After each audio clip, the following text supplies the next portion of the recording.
Magandang araw sa inyong lahat, purihin sa Jesus at si Maria. Ngayon ay tatalakayin naman natin ang isang mahalagang bahagi ng anumang pananaliksik, ang Review of Related Literature o mas kilala bilang RRL. So ano ang RRL? Ang Review of Related Literature o RRL ay isang malawak at kritikal na buod ng mga naunang pananaliksik na may kaugnayan sa paksa ng iyong pag-aaral. At hindi lang ito basta pagkalat ng impormasyon. Sinusuri ng RRL ang mga umiiral na kaalaman.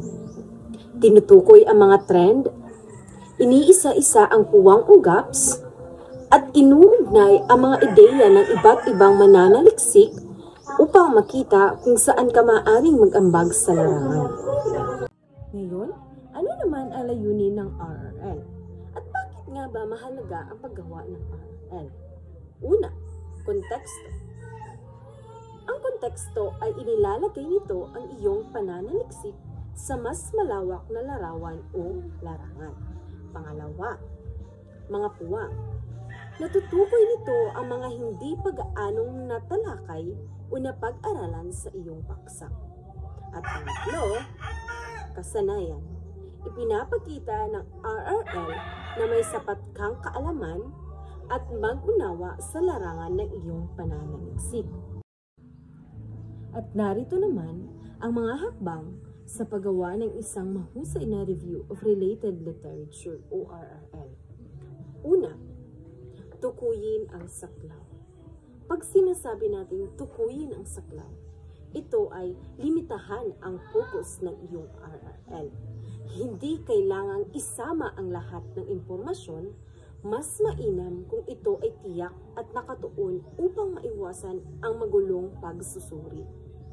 At ikalawa, maghanap at mangolekta ng literatura. Ano ang maghanap at mangolekta ng literatura?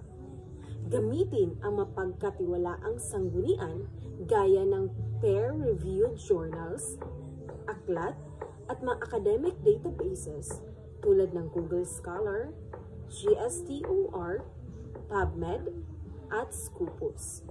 At syempre, maging matalino rin sa paghahanap, gumamit ng tamang keywords, at itala ang mga ito para sa consistency. At huwag kalimutan na i-save at ayusin ang mga sanggunian gamit ang tools tulad ng Zotero, Mendeley, o EndNote.